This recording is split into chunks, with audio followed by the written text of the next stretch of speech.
கொத்தம்மா ஏன் கொத்தம்மா யார நானும் கொத்தஞ்சொல்ல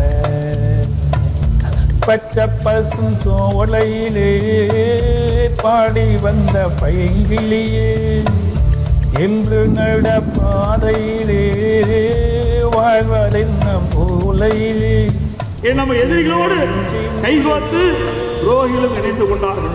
நின்று போய்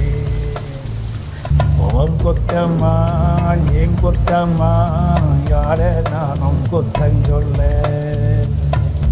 பச்சை பசும் சோலையிலே பாடி வந்த பைங்கிளியே என்று நடப்பாதையிலே வாழ்வதென்ன மூலையிலே நம்ம எதிரிகளோடு கைகோத்து துரோகிகளும் இணைந்து கொண்டார்கள்.